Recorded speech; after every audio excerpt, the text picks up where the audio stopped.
ماہ محرم کی کچھ خصوصیات کا تذکرہ آپ کے سامنے آج کے خطبے میں کروں گا۔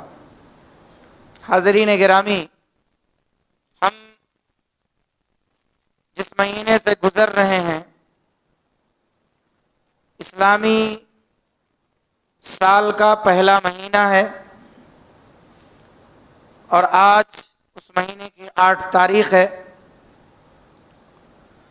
ماہ محرم کی جو خصوصیات ہیں اس میں سب سے پہلی خصوصیت، اس مہینے کی سب سے پہلی اسپیشلٹی یہ ہے کہ یہ حرمت والے مہینوں میں سے ہیں۔ یہ حرام مہینے ہیں۔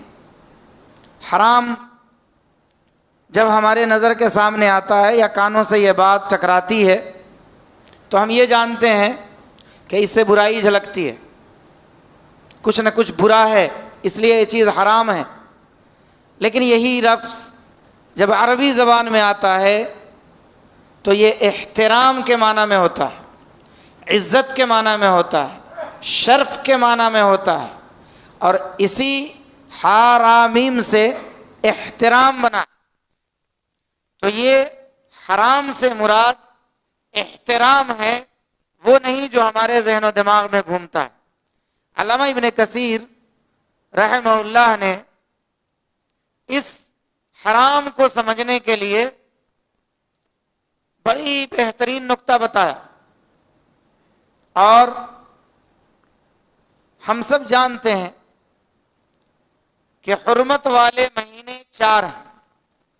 اللہ کے نبی صلی اللہ علیہ وسلم نے فرمایا 3 متوالیات، ذو القعدہ، ذو الحجہ، محرم۔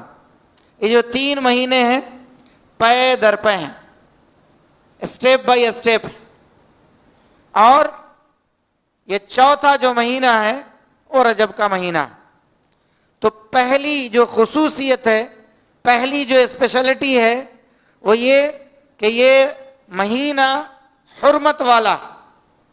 آپ جانتے ہیں اللہ کے نبی صلی اللہ علیہ وسلم کی جو بعثت ہوئی، جس زمانے میں آپ کو نبی بنایا گیا، وہ فتنہ و فساد، جنگ و جدال، قتل و غارت گری کا ماحول تھا۔ اللہ تبارک و تعالی نے ایسے وقت میں نبی علیہ الصلاۃ والسلام پر جو کتاب نازل کی، اس کتاب میں اس آیت کو بیان کرتے ہوئے فرمایا ان عدت الشہور عند اللہ 12 شہرا، بے شک اللہ تبارک و تعالیٰ کے نزدیک مہینوں کی گنتی 12 ہیں۔ کب سے ہیں؟ یوم خلق السماوات، جب سے اللہ تبارک و تعالیٰ نے آسمان اور زمین کو پیدا کیے ہیں، اسی وقت سے اللہ کے نزدیک مہینوں کی گنتی 12 ہے۔ یہ کوئی میتھمیٹیشین نہیں بنایا، اس نے نہیں بتایا، یا کوئی میتھمیٹکس کا طالب علم نہیں کہہ سکتا کہ یہ ہماری ایجاد ہے۔ اللہ تبارک و تعالیٰ نے فرمایا کہ میں نے جب سے آسمان اور زمین کو پیدا کیا، میرے نزدیک مہینوں کی گنتی 12 ہے۔ میں آپ کو یہ پیغام دوں گا اس آیت کے اس لفظ کے ذریعے سے کہ میتھمیٹکس کی تعلیم کا ذکر قرآن مجید میں ہے۔ اس سے پہلے بھی میں نے آپ کے سامنے بتایا کہ علوم جتنے بھی ہیں ان سب کی ماں قرآن ہے۔ آج یہ ہماری کمظرفی ہے کہ ہم اس پہ غور نہیں کرتے۔ جتنے بھی علوم ہیں، جتنے بھی سبجیکٹس ہیں، سب کا ذکر آپ کو کہیں نہ کہیں اگر صراحً نہیں تو اشارتاً قرآن مجید میں ضرور ملے گا۔ میتھمیٹکس کی تعلیم ہو، فزکس کی تعلیم ہو، کیمسٹری کی تعلیم ہو، جغرافیہ کی تعلیم ہو، جو بھی تعلیم ہو، آپ کو قرآن مجید میں اس کا اشارہ ضرور ملے گا۔ تو اتنی بات یاد رکھیے آج کے خطبے میں کہ یہ اللہ کے نزدیک 12 کی گنتی اس وقت سے ہے جب آسمان اور زمین اللہ تعالیٰ نے پیدا کیا۔ منہا 4 حرم، کہا اس میں 4 مہینے حرمت کے۔ تو علامہ ابن کثیر کہتے ہیں کہ یہ جو پے در پے 3 مہینے، ذوالقعدہ، ذوالحجہ، محرم. بہت آسان طریقہ ہے اس حرمت کے مہینے کو یاد رکھنے کا. کہا ذوالقعدہ، یہ حجاج کے سفر کا مہینہ، حجاج سفر پہ نکلتے ہیں حج کے لیے. اللہ تبارک و تعالیٰ نے اس مہینے کو حرمت والا بنایا. جنگ و جدال اس میں نہیں ہو سکتا، قتل و غارت گری نہیں ہو سکتی، ایک دوسرے کو تکلیف پہنچانے کا کام نہیں ہو سکتا. تو یہ مہینہ ایک دم آسانی کے ساتھ جنگ و جدال سے بچتے ہوئے آدمی گزارے تو حجاج سکون سے سفر کر سکتے ہیں. ذوالحجہ چونکہ حج کا مہینہ ہے، اب ظاہر سی بات ہے کہ کسی بھی عبادت کو کرنے کے لیے امن چاہیے، اطمینان چاہیے، سکون چاہیے. اسی لیے ابراہیم علیہ السلام نے دعا کیا تھا، وَإِذْ قَالَ إِبْرَاهِيمُ رَبِّ اجْعَلْ هَذَا الْبَلَدَ آمِنًا. جب امن ہوگا تبھی آدمی اللہ کی عبادت کر سکتا ہے. خوف کی حالت میں عبادت کی طریقے سے نہیں ہو سکتا.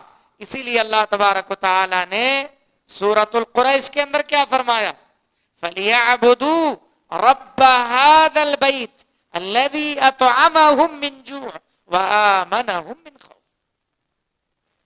رب کی عبادت ایسے وقت میں ہوگی جب آدمی خوف سے خالی ہو. تو ذوالحجہ کے مہینے کو اس لیے خوف سے خالی رکھا گیا. اب آئیے جس مہینے سے ہم گزر رہے ہیں، محرم کا مہینہ، محرم کے مہینے کو اللہ نے حرمت والا اس لیے بنایا تاکہ حجاج لوٹیں تو آسانی اور اطمینان کے ساتھ اپنے گھروں کو لوٹ سکیں. سبحان اللہ، کیا حکمت بیان کی ہے. یہ میں نے اپنی طرف سے نہیں بیان کیا، یہ علامہ ابن کثیر رحمہ اللہ نے اس آیت کی تفسیر میں بیان کیا. تو پہلی خصوصیت ابھی بتا رہا ہوں، وقت بڑی تیزی کے ساتھ گزر. تو یہ حرمت والا مہینہ ہے، یہ پہلی خصوصیت ماہ محرم کی. دوسری خصوصیت، اللہ کے نزدیک اس مہینے کے روزے سب سے زیادہ محبوب ہیں. آپ کہیں گے رمضان کہاں گیا؟ رمضان کا روزہ فرض ہے. نفل کے اعتبار سے اس مہینے کو اللہ تبارک و تعالی نے روزے کے لیے خاص قرار دیا. کیا فرمایا نبی صلی اللہ علیہ وسلم نے؟ صحیح مسلم کی روایت، افضل الصیام بعد رمضان، افضل الصیام بعد رمضان، رمضان کے روزے کے بعد شہر اللہ المحرم، محرم کے روزے اللہ کو پسند ہیں. معلوم یہ ہوا کہ اس مہینے میں کثرت سے روزے رکھنا چاہیے. دیکھیے، مہینہ ہو، دن ہو، جگہ ہو، جیسے گناہوں میں بدل ہوتا ہے اسی طرح نیکیوں میں بھی بدل ہوتا ہے. کوئی آدمی کسی کو باہر گالی دے، اس کا گناہ تھوڑا کم ہے. مسجد میں آ کے گالی دے، گناہ کا درجہ بڑھ جائے گا. اسی طریقے سے کوئی کسی غیر کے ساتھ حسن سلوک کا معاملہ کرے اور کوئی اپنے والدین کے ساتھ حسن سلوک کا معاملہ کرے، نیکی بڑھ جائے گی. اسی طریقے سے کوئی آدمی اللہ کے مہینے محرم میں روزہ رکھتا ہے، اس کی نیکی بڑھ جائے گی دوسرے مہینے میں روزہ رکھنے کے. تو یہ دوسری خصوصیت ہے کہ اس مہینے کے روزے اللہ کو محبوب ہیں، لہذا ہمیں روزہ رکھنا چاہیے. اور آپ جانتے ہیں کہ آج 8 تاریخ ہے، آج 8 تاریخ ہے، کل 9 اور پرسوں 10، یہ 2 دن کا روزہ ہمارے لیے مسنون ہے. روزہ اصل ایک ہی دن ہے، آگے میں آپ کو بتاؤں گا کہ یہ 9 مہینے، یہ 9 کے روزے کیوں رکھے جاتے ہیں. تیسری خصوصیت کی طرف ہم چلتے ہیں. اللہ تبارک و تعالی نے اس مہینے کو اپنے سے جوڑا، اپنے سے اس کی نسبت اپنی طرف کی ہے. حالانکہ آپ نے ابھی سنا کہ 12 مہینے کس کے ہیں؟ اللہ کے ہیں. اللہ نے کہا یوم خلق السماوات والارض، آسمان اور زمین کو جب سے ہم نے پیدا کیا یہ 12 مہینے ہم نے بنائے. لیکن کسی بھی مہینے کو، یہاں تک کہ رمضان کے مہینے کو بھی اللہ نے اپنی طرف منسوب نہیں کیا. بہت پوائنٹ کی بات بتا رہا ہوں آپ، اس کو غور سے یاد رکھیے. اللہ نے اس مہینے کی نسبت اپنی طرف کیا، اپنے سے جوڑ دیا. شہر اللہ کا، اللہ کا مہینہ. مہینے سب اللہ کے ہیں، مسجدیں ساری اللہ کی ہیں، لیکن بیت اللہ اللہ نے کہا، اللہ کا گھر. اونٹنیاں ساری اللہ کی ہیں، لیکن اللہ تبارک و تعالی نے ناقۃ اللہ کہا. اسی طریقے سے آپ دیکھیں کہ بہت ساری چیزوں کی نسبت اللہ نے اپنی طرف کی ہے، تو اس مہینے کی نسبت اللہ نے اپنی جانب کیا. شہر اللہ، اللہ کا مہینہ. المحرم یعنی محرم کا مہینہ اللہ کا مہینہ ہے، یعنی نسبت اپنی طرف جوڑ دیا، ایک خاص لگاؤ ہو گیا. اس کو آپ ایسے بھی سمجھ سکتے ہیں، ایک آدمی کے کئی اولاد ہوتے ہیں، لیکن کبھی کسی اولاد سے محبت زیادہ ہو جاتی ہے کسی وجہ سے، اس کی نیکی کی وجہ سے، اس کے اچھا پڑھنے کی وجہ سے، اس کے اچھے اخلاق کی وجہ سے. جب دو چار لوگ بیٹھے ہوتے ہیں تو آدمی انٹروڈکشن جب کراتا ہے کہتا ہے یہ میرا بیٹا بہت اچھا ہے، میرا بیٹا بہت اچھا ہے، میرا بیٹا بہت نیک ہے، میرا بیٹا بڑے اچھے مارکس لایا، میرا بچہ UPSC کریک کیا، میرا بچہ نیٹ میں کامیاب ہوا ہے. تو کیا ہوا؟ وہ جو باقی بچے وہ کس کے ہیں؟ وہ بھی آپ ہی کے ہیں، لیکن ایک نسبت جوڑ، محبت زیادہ پیدا ہو گئی. تو اسی طریقے سے اللہ تبارک و تعالی نے اس مہینے کی نسبت اپنی جانب کیا. شہر اللہ، اللہ کا مہینہ. تو یہ تیسری خصوصیت تھی. چلیے چوتھی خصوصیت کیا ہے؟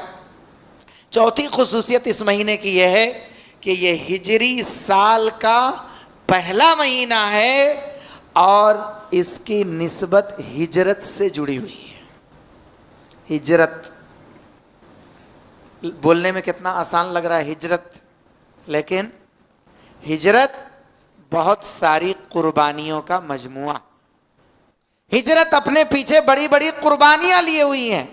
اسی لیے اللہ تبارک و تعالی نے سورۃ النحل کے اندر فرمایا والذین ہاجروا فی اللہ من بعد ما ظلموا لنبوئنہم فی الدنیا حسنہ.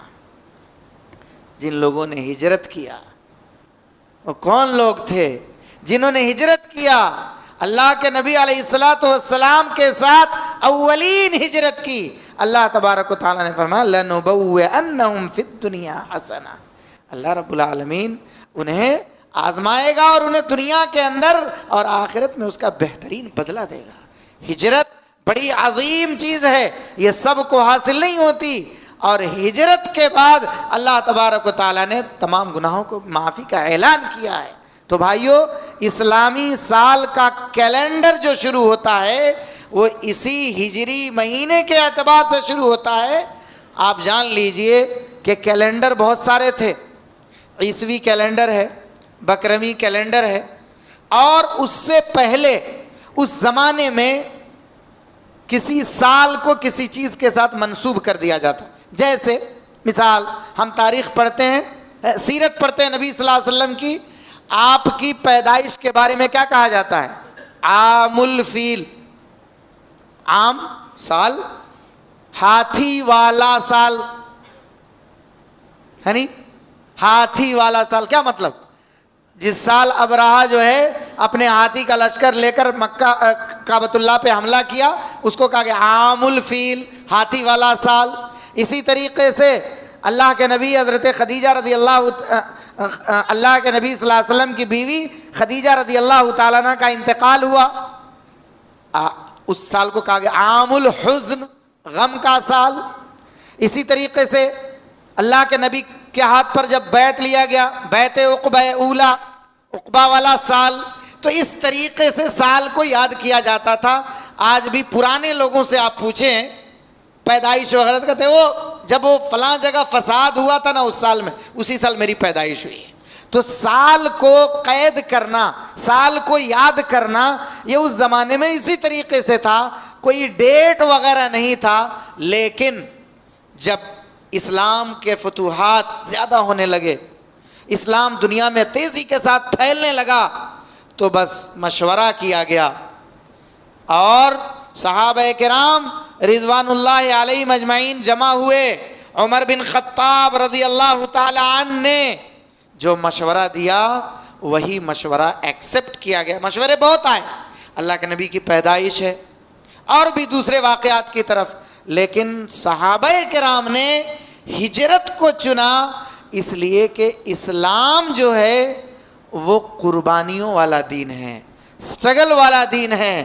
تو ہجرت جو تھا وہ بہت بڑا اسٹرگل تھا صحابہ کا, اس کی طرف کہا گیا آنے والی جتنی قومیں ہیں, آنے والے جتنے لوگ ہیں, قیامت تک آنے والے لوگ اس چیز کو یاد رکھیں گے کہ ہماری کیلنڈر کی شروعات کسی اسٹرگل کے ذریعے سے شروع ہوئی ہے اور اسی سے اس سال کو یاد کیا جاتا ہے. تو ہجری سال یہ اس مہینے کی خصوصیت میں سے ایک بڑی خصوصیت ہے.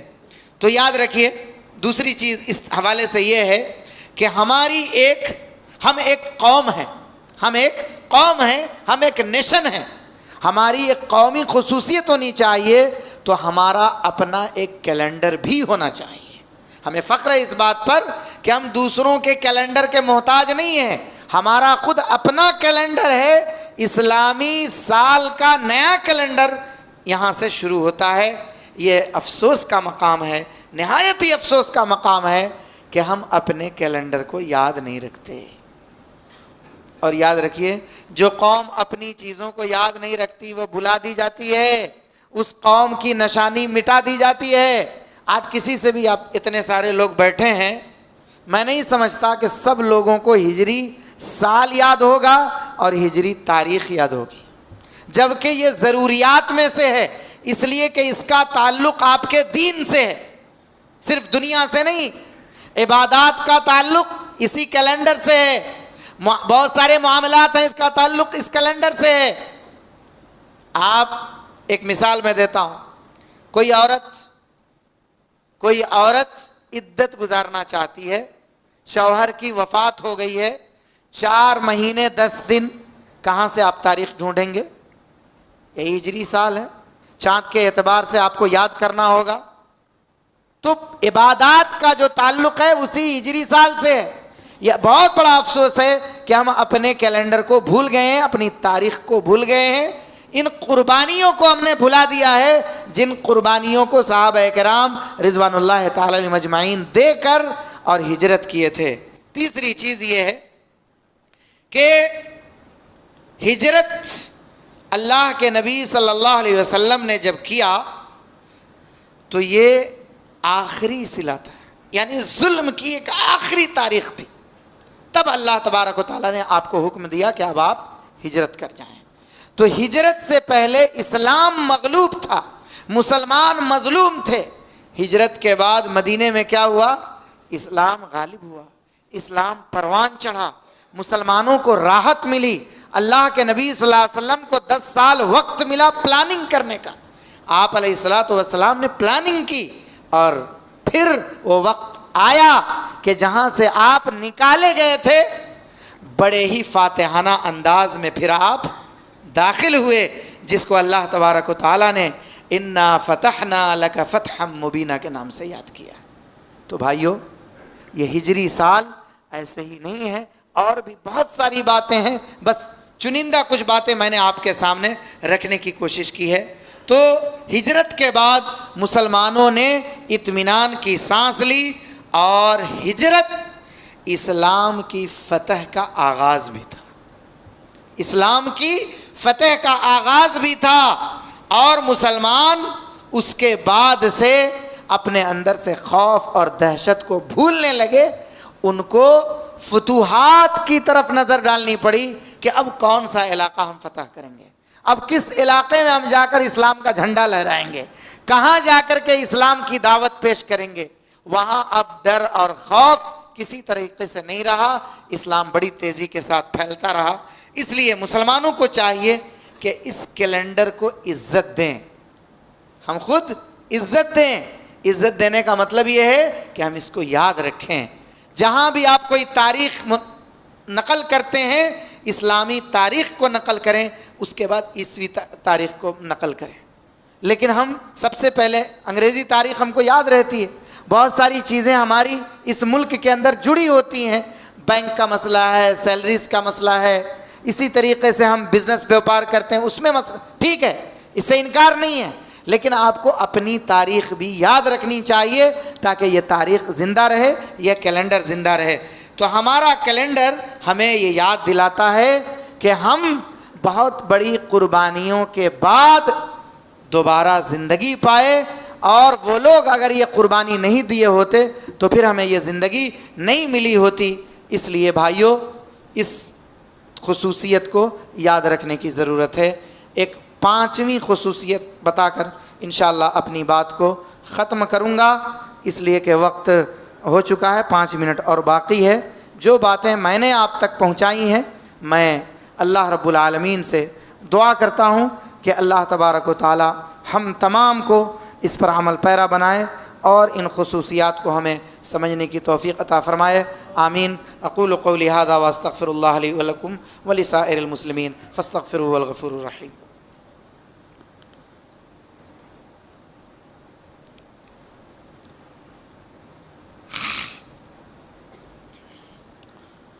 ان الحمد للہ نحمده ونستعینه ونستغفره ونعوذ باللہ من شرور انفسنا وسیئات اعمالنا من يهده الله فلا مضل له ومن يضلل فلا هادي له واشهد ان لا اله الا الله وحده لا شريك له واشهد ان محمدا عبده ورسوله۔ حاضرین گرامی، 5ویں خصوصیت یہ ہے کہ اس کی 10ویں تاریخ کو عاشورہ کا دن کہتے ہیں۔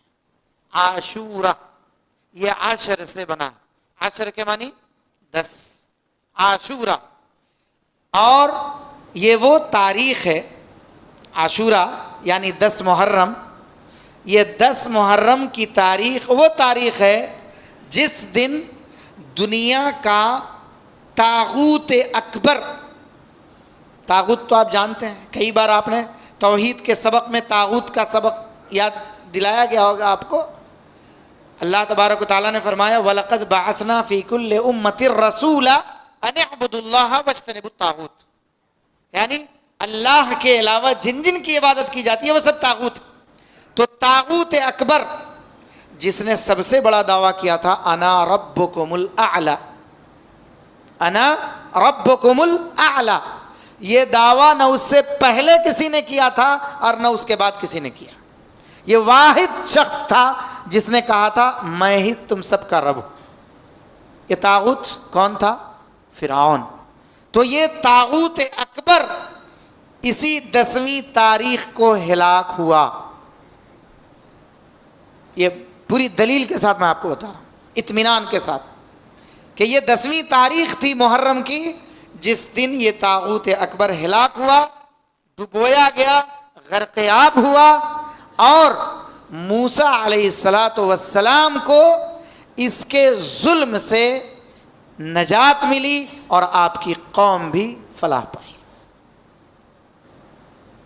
لیکن ہم نے اس چیز کو بھلا دیا، بالخصوص ہمارے وہ بھائی جو توحید و سنت کے علم کو نہیں جانتے، وہ تو اس دن کو غم کا دن کہتے ہیں، ماتم کا دن کہتے ہیں۔ حالانکہ کتاب و سنت کے پورے ذخیرے میں، کان کھول کر سن لیجئے اور لوگوں کو پیغام پہنچائیے، کتاب و سنت کے پورے ذخیرے میں کسی بھی صحیح سند سے یہ بات ثابت نہیں ہوتی کہ حسین ابن علی رضی اللہ تعالی عنہ کو اسی 10ویں تاریخ کو شہید کیا گیا۔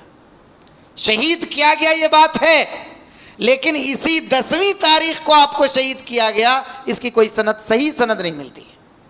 روایتیں بہت ملیں گی، ضعیف ملیں گی، موضوع ملیں گی، من گھڑت ملیں گی، صحیح سند سے ایک بھی روایت آپ کو نہیں ملے گی کہ یہی 10ویں تاریخ ہے جس دن آپ کو شہید کیا گیا۔ یہ کتنا بڑا المیہ ہے اہل سنت کا اور اہل تشیع کا، روافض کا، کہ یہ چیز ہمارے یہاں اہل سنت میں سے جو لوگ بدعت کا کام زیادہ کرتے ہیں انہوں نے انہی روافض سے ادھار لے لیا۔ ماتم کا تصور ہمارے اسلام کے اندر نہیں ہے، ہمارا مذہب ماتم کرنا سکھاتا ہی نہیں ہے، ہم ماتمی لوگ نہیں ہیں، ہم ماتم کرنا نہیں جانتے، ہم اسٹرگل کرنا جانتے ہیں۔ ہمارے نبی نے ہم کو جد و جہد سکھایا ہے، محنت سکھایا ہے، قربانی سکھایا ہے، ماتم کرنا نہیں سکھایا ہے۔ ماتم کسی شریعت میں کہیں نام ہی نہیں ملے گا آپ کو۔ اگر ماتم ہوتا رسول اکرم صلی اللہ علیہ وسلم کی جو وفات تھی وہ صحابہ پر کیا گزری تھی، کتنا بڑا دن، کتنا بڑا صدمہ تھا صحابہ کرام کو کہ عمر بن خطاب رضی اللہ تعالیٰ عنہ ہوش میں ہی نہیں تھے، تلوار لے کر کھڑے ہو گئے تھے۔ اور ابو بکر کو کہنا پڑا رضی اللہ تعالی عنہ، من کان یعبد محمدا فإن محمدا قد مات ومن کان یعبد اللہ حی لا یموت۔ یہی خطبہ تھا نا ابو بکر کا، جہاں عمر رضی اللہ تعالیٰ عنہ بیٹھ گئے۔ اب سمجھ میں آ رہا ہے نبی مر چکے ہیں۔ تو اس دن صحابہ کو ماتم کرنا چاہیے تھا۔ انبیاء مارے گئے، زکریا علیہ الصلوۃ والسلام کے بارے میں پڑھیے، شہید کر دیے گئے۔ صحابہ کرام کی زندگی شہادت سے بھری ہوئی ہے۔ سید الشہداء حسین ابن علی رضی اللہ تعالیٰ عنہ کو تو سید الشہداء کا لقب نہیں ملا۔ سید الشہداء اسلام میں حمزہ بن عبد المطلب رضی اللہ تعالی عنہ کس طریقے سے مظلومانہ طریقے سے شہید کیے گئے، کیسے آپ کو کاٹا گیا، آپ کے انگ انگ کو کاٹا گیا، آپ کا مسئلہ کیا گیا۔ اللہ کے نبی علیہ الصلوۃ والسلام کہتے تھے کہ کبھی وہ یاد آ جاتی ہے تو ہم زار و قطار روتے ہیں، نیند نہیں آتی ہے، صرف وہ دماغ میں آ جائے تو۔ اس کے بعد عمر بن خطاب رضی اللہ تعالیٰ عنہ کی شہادت، مظلومانہ شہادت۔ اس کے بعد عثمان غنی رضی اللہ تعالیٰ عنہ کی شہادت، مظلومانہ شہادت۔ جنہوں نے کنویں کو خرید کر مسلمانوں کے لیے وقف کیا تھا، انہیں 22 دن تک 22 ڈیز تک اپنے گھر میں محصور کر کے، گھیر کر کے بلوائیوں نے آپ پر حملہ کیا اور آپ کو شہید کیا آپ کے گھر میں، جب آپ قرآن کی تلاوت کر رہے تھے۔ فَسَيَكْفِيكَهُمُ اللَّهُ وَهُوَ السَّمِيعُ الْعَلِيمُ۔ جب یہ آیت پڑھ رہے تھے، آج بھی وہ خون کے قطرے مصر کے میوزیم میں وہ قرآن بھی آپ کو ملے گا۔ یہ سب شہادت ہم بھول گئے۔ اور 80 سال کے بعد، یہ بہت پوائنٹ کی بات بتا رہا ہوں، 80 سال کے بعد واقعہ کربلا اس کو دین کا معمہ بنایا گیا۔ ارے بھائی 80 سال پہلے دین مکمل ہو چکا تھا۔ الیوم اکملت لکم دینکم واتممت علیکم نعمتی ورضیت لکم الاسلام دینا۔ دین تو 80 سال پہلے مکمل ہو گیا تھا، آج تم 80 سال کے بعد کے واقعے کو دین کا حصہ بنانا چاہتے ہو؟ ہرگز نہیں۔ یہ ایک تاریخی واقعہ ہے، یہ تاریخ ہی ہے۔ ہاں بے شک اہل سنت ہونے کی حیثیت سے، اہل بیت کی محبت ہونے کی حیثیت سے حسین ابن علی رضی اللہ تعالی عنہ کی شہادت، بے شک اس کا غم ہمارے ساتھ ہم یاد۔ تو اس کے لیے ایک سال منعقد کرنا اور ایک مہینہ منعقد کرنا، ایک دن منعقد کرنا، یہ عبادت کہلائے گا۔ اور عبادت کے لیے دلیل چاہیے، دلیل نہیں ہے، یہ تو بدعت ہے، یہ روافض سے لیا گیا ہے۔ اور یاد رکھیے یہ ماتم کا سلسلہ عیسائیوں میں پایا جاتا ہے، عیسائیوں میں پایا جاتا ہے۔ آج بھی آپ دیکھیں گے گڈ فرائیڈے جب مناتے ہیں وہ لوگ تو جلوس وغیرہ لے کر اور ماتم کرنے کی کوشش کرتے ہیں، تو یہ وہاں سے ادھار لیا گیا ہے۔ اسلام میں ماتم کا کوئی تصور نہیں ہے۔ وقت ختم ہو رہا ہے، میں اپنی بات کو سمیٹتے ہوئے یہ 5ویں خصوصیت آپ کو یاد دلا رہا تھا کہ یہ 70-80 سال کے بعد کا واقعہ یہ دین کا حصہ نہیں ہو سکتا۔ 80 سال پہلے اسلام مکمل ہوا تھا، اور اس کے ساتھ بڑا ظلم یہ ہے کہ یہ ظالم شعر پڑھتے ہیں اور کہتے ہیں کہ اسلام زندہ ہوتا ہے ہر کربلا کے بعد۔ لا حول ولا قوت الا باللہ، لا حول ولا قوت الا باللہ۔ ارے اسلام زندہ ہوتا ہے بدر کے بعد، احد کے بعد، حنین کے بعد، خندق کے بعد، تبوک کے بعد، کربلا کے بعد اسلام زندہ نہیں ہوتا۔ یہ بڑی جہالت ہے جو دماغ میں لوگوں کے بیٹھا ہوا ہے کہ اسلام زندہ ہوتا ہے کربلا کے بعد۔ ارے اسلام اس وقت زندہ ہوا جب بدر ہوا اور وہاں صحابہ کو ایک نئی چراغ، ایک نئی راہ ملی۔ احد ہوا، حنین ہوا، آپ کو اگر اپنے بچوں کو واقعات بھی سنانے ہیں تو آپ کربلا کے واقعات مت سنائیے، ان جنگوں کے واقعات سنائیے۔ اس پر کتابیں، لٹریچر، چھوٹی چھوٹی الگ الگ جنگوں پر آپ کو دارالسلام ریاض سے کتابیں ملیں گی، آپ اپنے بچوں کو پڑھائیے اور سنیے، سنائیے۔ یہ چیز جو میں نے آپ کو آج کے خطبے میں بتائی ہیں، 5 خصوصیات آپ کے سامنے ذکر کی ہیں، اس امید کے ساتھ کہ ہم انشاءاللہ تبارک و تعالی یہ جو گند لوگوں نے پھیلایا ہے اس کو ہم مٹانے کی کوشش کریں گے۔ ہم سلفیوں کا ایک بہت بڑا المیہ ہے، ہم یہاں سنتے ہیں اور ختم کر دیتے ہیں، نہیں، یہ ہماری ذمہ داری ہے کہ ایسے موقعوں پر ان پیغام کو لوگوں تک پہنچائیں۔ ہم سلفی اس لیے ہیں کہ ہم بدعت کو مٹائیں، شرک کو مٹائیں، اس کے قلع قما کے لیے کوشش کریں، نہیں ہم سن لیں ختم کر دیں، نہیں تو پھر ہماری دعوت کیسے پھیلے گی؟ یہ منبر، یہ جمعہ کے خطبے اسی لیے ہیں، جو لوگ سنے، جو لوگ نہیں سنے، فَلْيُبَلِّغِ الشَّاهِدِ الْغَائِبِ کے تحت آپ تک یہ پیغام پہنچایا گیا ہے، آپ کو یہ آگے تک پہنچانا ہے۔ خواتین کی بھی ذمہ داری ہے کہ یہ جو بدعات کی شکل میں ماتم کا جو ماحول بنایا گیا ہے، ارے یہ تو خوشی کا دن ہے۔ اللہ کے نبی نے کیا کہا تھا مدینے میں جب آئے تو، یہ روزہ کیوں رکھتے ہیں یہ لوگ؟ کہا کہ اس دن فرعون غرق ہوا، موسیٰ علیہ السلام کو نجات ملی، تو نبی نے کیا کہا صلی اللہ علیہ وسلم؟ نحن احق بموسیٰ، موسیٰ کے سب سے زیادہ حقدار ہم ہیں۔ اب آئیے جو پوائنٹ آپ کو چھوڑ دیا تھا، اللہ کے نبی صلی اللہ علیہ وسلم نے کہا تھا لئن بقیت، اگر میں باقی رہا، لأصومن التاسع، تو آئندہ سال 10ویں محرم کے ساتھ 9ویں محرم کا بھی روزہ رکھوں گا۔ لہذا عبادت میں بھی دیکھیے نبی صلی اللہ علیہ وسلم کی سوچ، عبادت میں بھی اللہ کے نبی نے یہودیوں کے ساتھ ہم کو نہیں رکھا، یہودیوں کی مخالفت کرنے کے لیے کہا، عبادت میں بھی مخالفت یہودیوں کی۔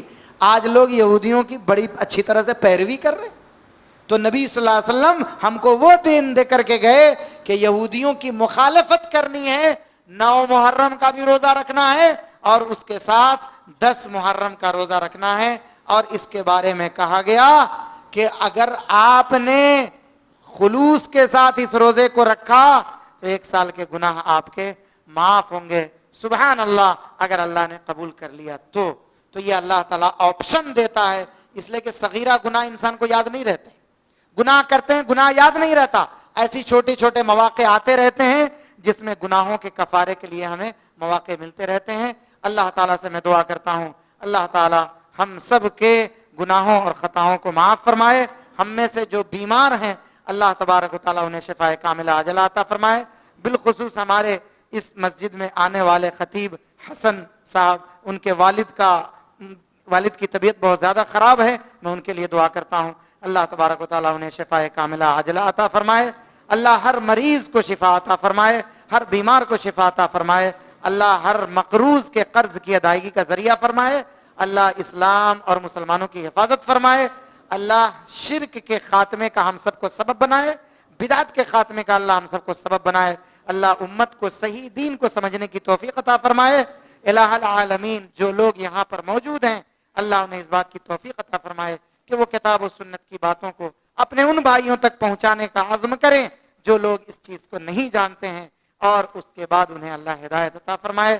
الہ العالمین جو لوگ پریشان حال ہیں ان کی پریشانیوں کو دور فرمائے۔ بالخصوص یہاں جو لوگ حاضر ہیں جمعہ میں، خواتین حاضر ہیں، مرد حاضر ہیں، اللہ سب کی جائز ضروریات کو پورا فرمائے۔ الہ العالمین بلد امین کی حفاظت فرمائے، اور جہاں جہاں مسلمانوں پر ظلم اٹھائے جا رہے ہیں اللہ ان تمام مسلمانوں کی مدد فرمائے۔ ہمارے اس ملک کے اندر امن و امان کی فضا قائم فرمائے۔ الہ العالمین جو لوگ اس ملک کے امن کو ختم کرنے کی کوشش کر رہے ہیں اللہ رب العالمین یا تو انہیں ہدایت عطا فرمائے یا تو اللہ ان سے انتقام لے، آمین۔ اللهم ارنا الحق حقا وارزقنا اتباعه وارنا الباطل باطلا وارزقنا اجتنابه اللهم اغفر لنا وللمؤمنين والمؤمنات والمسلمين والمسلمات الاحياء منهم والاموات انك سميع قريب مجيب الدعوات برحمتك يا ارحم الراحمين اللهم اعزنا الاسلام والمسلمين واذل الشرك والمشركين ودمر اعداء الدين اللهم اغفر لنا ولاخواننا الذين سبقونا بالايمان ولا تجعل في قلوبنا غلا للذين آمنوا ربنا إنك رؤوف رحيم. عباد الله رحمني ورحمكم الله، إن الله يأمر بالعدل والإحسان وإيتاء ذي القربى وينهى عن الفحشاء والمنكر والبغي يعظكم لعلكم تذكرون. اذكروا الله يذكركم وادعوه يستجب لكم ولذكر الله تعالى أعلى وأولى وأعز وأجل وأتم وأعظم أكبر والله يعلم ما تصنعون.